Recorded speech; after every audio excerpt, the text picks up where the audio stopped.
Hello everyone, welcome back to your channel. मेरा नाम है यस्या और आज का जो हम लोग का टॉपिक है वह है व्हाट इज़ अ सीपीयू, यानी कि सीपीयू क्या होता है ना। तो सीपीयू के बारे में यहाँ पे कह रहा है कि the CPU is an electronic device, full name is central processing unit. यानी कि सीपीयू क्या है, तो सीपीयू है आपका एक इलेक्ट्रॉनिक डिवाइस। अब देखिए इलेक्ट्रॉनिक डिवाइस का मतलब क्या होता है। तो इलेक्ट्रॉनिक का मतलब क्या होता है कि बिजली से चलने वाली, और डिवाइस का मतलब होता है कोई यंत्र, यानी कि डिवाइस का मतलब होता है यंत्र यानी कि मशीन, है ना। तो ये क्या है, तो ये है एक इलेक्ट्रॉनिक यानी कि बिजली से चलने वाली एक मशीन है, कह रहे कि जिसका फुल फॉर्म होता है सेंट्रल प्रोसेसिंग यूनिट। आपसे कभी भी कोई भी एग्जाम में पूछा जाए कि सीपीयू का फुल फॉर्म क्या होता है, तो आपको सीधा कहना है कि सीपीयू का जो फुल फॉर्म होता है वो होता है सेंट्रल प्रोसेसिंग यूनिट। ये 1 या 2 नंबर का पूछा जाता है, ठीक है। चलिए, उसके बाद यहाँ पे कह रहे हैं कि it is the most important part of a computer. ये कंप्यूटर का सबसे महत्वपूर्ण पार्ट होता है, यानी कि सबसे इंपॉर्टेंट पार्ट होता है। देखिए, ये सबसे कहा भी गया है कि ये इंपॉर्टेंट यानी कि सबसे महत्वपूर्ण पार्ट होता है। ये क्यों होता है थोड़ी देर में क्लियर करता हूँ। उसके बाद में यहाँ पे कह रहा है कि just as a human cannot do anything without their brain, similarly a computer cannot do anything without the CPU. यानी कि कह रहा है कि जिस तरह से एक ह्यूमन बिना ब्रेन के कुछ नहीं कर सकता है ना। जिस तरह से एक इंसान, जिस तरह से एक ह्यूमन बिना ब्रेन के कुछ नहीं कर सकता है, ठीक उसी तरह से हमारा जो कंप्यूटर होता है वो बिना ब्रेन यानी कि बिना सीपीयू के कुछ नहीं कर सकता है, ठीक है।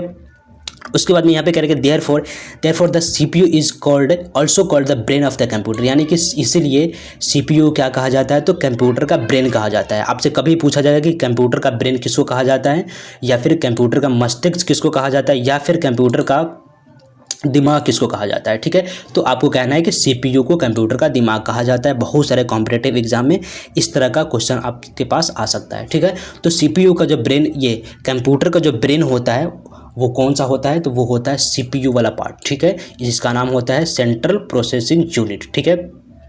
चलिए आगे कह रहे हैं कि इन अदर वर्ड, यानी कि दूसरे शब्द में, it is the device that received data and commands. ये क्या करता है, किसी भी डेटा या फिर कमांड को रिसीव करता है। कौन करता है, तो ये सीपीयू रिसीव करता है with the help of input device. यानी कि इनपुट डिवाइस के माध्यम से ये क्या करता है। देखिए चीज़ों को पहले समझिएगा, एकदम डिटेल में समझिए, थोड़ा समय दीजिए और डिटेल में समझिए। देखिए इनपुट यहाँ पे कह रहा है कि ये क्या करता है, तो इनपुट के मदद से क्या करता है, किसी भी चीज़ को लेता है, ठीक है।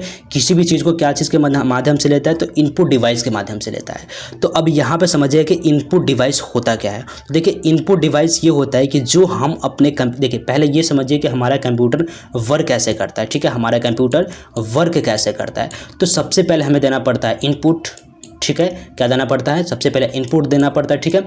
इनपुट के जस्ट बाद क्या होता है, तो इस पे ये करता है प्रोसेस, ठीक है। यानी कि प्रोसेस करेगा, ठीक है। हमारा कंप्यूटर क्या करता है, प्रोसेस करता है। जस्ट उसके बाद क्या देता है, तो हमें देता है आउटपुट। क्या देता है, तो हमें देता है आउटपुट, यानी कि रिजल्ट देता है, ठीक है। तो सबसे पहले इनपुट देना पड़ता है। तो इनपुट वही चीज़ यहाँ पे कह रहा है कि it is the device that received data and commands with the help of input device. यानी कि क्या करता है, तो इस इनपुट डिवाइस के जरिए ये सीपीयू क्या करता है, किसी भी इंफॉर्मेशन या फिर डेटा को रिसीव करता है, ठीक है। रिसीव करता है, यानी कि कंप्यूटर को बताना है कि हमें ये किसी स्पेसिफिक गेम को चालू करना है, ठीक है।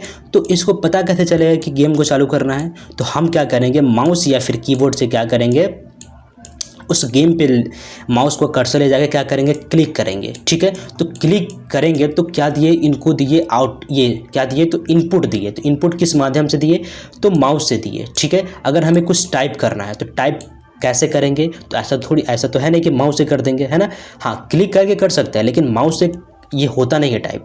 तो कैसे करेंगे, तो कीबोर्ड के थ्रू करेंगे। तो कीबोर्ड के थ्रू जो हम लोग टाइप करेंगे, तो ये कंप्यूटर को क्या दिए, तो हम दिए इनपुट, ठीक है। जैसे कि गूगल क्रोम पे चलेगा, वहाँ पे टाइप कर दिए यूट्यूब, तो यूट्यूब कर दिए टाइप, ठीक है। यूट्यूब कर दिए तो क्या दे दिए, तो हम लोग दे दिए इनपुट दे दिए, ठीक है। अब इस पे क्या करेगा, थोड़ा सा ये करेगा, थोड़ा सा क्या करेगा, तो थोड़ा सा प्रोसेस करेगा, यानी कि थोड़ा सा वक्त लेगा, थोड़ा सा प्रोसेस करेगा। तो ये क्या हुआ कि प्रोसेस होता है, उसी के जस्ट बाद हमें दिखा देता है आउटपुट, यानी कि रिजल्ट यूट्यूब हमारे सामने ओपन करके ला देगा। तो यही चीज़ कह रहा है कि ये क्या करता है, तो किसी भी ये क्या करता है, तो it is the device that receive data and commands with the help of input device. ये क्या करता है, किसी भी डेटा को जो रिसीव करता है ना, या फिर किसी भी कमांड को जो रिसीव करता है वो इनपुट डिवाइस के थ्रू करता है। देखिए हमारे कंप्यूटर में सीपीयू लगा है, ठीक है, कंप्यूटर का ब्रेन जो है वो सीपीयू है, सीपीयू लगा हुआ, तो सीपीयू को हर एक काम को करवाता है सीपीयू, है ना, कंप्यूटर से हर एक काम को करवाता है सीपीयू, है ना। तो सीपीयू करवाता है, तो सीपीयू को बताएंगे कैसे, तो बताएंगे किसी न किसी इनपुट डिवाइस के जरिए। तो इनपुट डिवाइस होता क्या है, ये एक दो क्लास के बाद हम लोग देखेंगे कि इनपुट डिवाइस क्या होता है। ये एक डेडिकेटेड चैप्टर है, तो डिटेल में बता दूंगा कि इनपुट डिवाइस क्या होता है, आउटपुट डिवाइस क्या होता है ना। तो ये हर एक चीज़ों के बारे में डिटेल में जानकारी लेंगे, लेकिन अभी इतना समझिए कि इनपुट डिवाइस के जरिए इसको हम कोई भी इंफॉर्मेशन देंगे। हालांकि यहाँ तक मैंने समझा ही दिया कि इनपुट डिवाइस होता क्या है, ठीक है। एक लाइन में समझिए कि इनपुट का मतलब क्या हुआ कि हम अपने कंप्यूटर को जो भी बताएंगे किसी न किसी डिवाइस के जरिए बताएंगे, जिस डिवाइस के जरिए बताएंगे वो डिवाइस हो जाता है इनपुट डिवाइस, ठीक है। चलिए उसके बाद कह रहा है कि display the result and command through output device, यानी कि उसके बाद क्या होता है कि रिजल्ट को दिखाता है आउटपुट के जरिए। यानी कि पहले हम लोग क्या देंगे, इनपुट के जरिए कुछ इसको बताएंगे, यानी कि करना क्या, यानी कि कीबोर्ड से टाइप करेंगे यूट्यूब, तो वो क्या होगा, इनपुट दिए, उसके बाद प्रोसेस होगा, उसके बाद आउटपुट हमें कब दिखाएगा, कैसे दिखाएगा। तो ऐसा तो नहीं है कि सीपीयू से हम लोग आउटपुट को देख सकते हैं, है ना। कोई वीडियो अगर चलाएंगे तो क्या आपके पास सीपीयू हो तो क्या देख सकते हैं, तो नहीं देख सकते। तो कहीं ना कहीं हमारे पास क्या होना चाहिए, तो एक होना चाहिए डिस्प्ले, जिसके जरिए हम लोग देखेंगे, यानी कि वो हो सकता है मॉनिटर का डिस्प्ले हो या फिर लैपटॉप का डिस्प्ले हो। तो उस डिस्प्ले के जरिए हम लोग क्या देखते हैं, तो आउटपुट को देखते हैं। तो वही चीज़ यहाँ पे कह रहा है कि with the help of input device and display the result and command through output device. तो आउटपुट डिवाइस के जरिए हम लोग क्या करते हैं, तो किसी भी रिजल्ट को देखते हैं। हो सकता है कि आप लोग कभी इनपुट और आउटपुट, ये आउटपुट और इनपुट डिवाइस में थोड़ा सा प्रॉब्लम हो, कोई दिक्कत नहीं, बस इतना समझिए कि जो हमारा जो सीपीयू होता है काम कैसे करता है। तो इनपुट से, ये इनपुट डिवाइस से किसी भी जानकारी को लेता है और आउटपुट के जरिए जानकारी को दिखाता है, ठीक है, बस इतना समझिए। और ये जो कन्फ्यूजन है इनपुट और आउटपुट डिवाइस होता क्या है, एक दो क्लास के बाद मैं आपको क्लियर कर दूंगा, क्योंकि ये डेडिकेटेड एक टॉपिक है ना। एक दो क्लास के बाद ये खुद ब खुद आ जाएगा, ठीक है। तो उस समय हम लोग इस चैप्टर को क्लियर कर लेंगे कि इनपुट और आउटपुट डिवाइस होता क्या है। अभी आप एक लाइन में समझिए कि सीपीयू क्या होता है। तो सीपीयू जो होता है, जिसका फुल फॉर्म होता है सेंट्रल प्रोसेसिंग यूनिट, याद ही कर लीजिए, सीपीयू का जो फुल फॉर्म होता है वो होता है सेंट्रल प्रोसेसिंग यूनिट। ये क्या होता है कि ये एक इंसान की तरह होता है। जिस तरह से इंसान बिना ब्रेन के कुछ नहीं कर सकता है, ठीक उसी तरह से हमारा जो कंप्यूटर होता है वो बिना सीपीयू को कुछ नहीं कर सकता। ये जो सीपीयू देख रहे हैं बिना सीपीयू के कुछ नहीं कर सकता, क्योंकि ये इसी को कंप्यूटर का ब्रेन भी कहा जाता है, सीपीयू को ही कंप्यूटर का ब्रेन कहा जाता है, ठीक है। और ये क्या करता है, इनपुट डिवाइस से कोई भी जानकारी को लेता है, यानी कि अपने अंदर इनपुट के जरिए कोई भी जानकारी को लेता है और आउटपुट के जरिए कोई भी जानकारी को दिखा देता है, ठीक है। तो इतना समझ में आ गया होगा। तो अभी आप ध्यान से देखिएगा कि अभी 1 मिनट के अंदर एक छोटा सा इन्फॉर्मेशन आप लोगों को दे देता हूँ, ठीक है। तो अभी जो हम लोग कर रहे हैं वो क्या कर रहे हैं, तो एडीसी कोर्स कर रहे हैं, यानी कि advance diploma in computer application कर रहे हैं। तो हर एक टॉपिक का, यानी कि पूरे फुल फ्री में अगर कंप्यूटर कोर्स यानी कि एडीसी कोर्स करना चाहते हैं, ठीक है, फुल कोर्स आपको इसी चैनल पर मिल जाएगा। हर एक टॉपिक पर टॉपिक प्लेलिस्ट मिल जाएगा, या फिर आप चाहे तो फुल कोर्स भी कर सकते हैं, फुल कोर्स का भी प्लेलिस्ट बना हुआ है, ठीक है।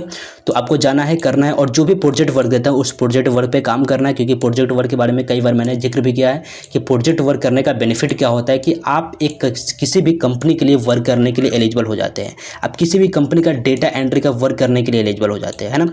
आप किसी भी कंपनी का जो जीएसटी का वर्क होता है वो करने के लिए एलिजिबल हो जाते हैं, है ना। इसी के साथ आप बिलिंग का वर्क करने के लिए एलिजिबल हो जाते हैं। जितने भी ऑनलाइन का वर्क होता है वो भी कर लेते हैं, है ना।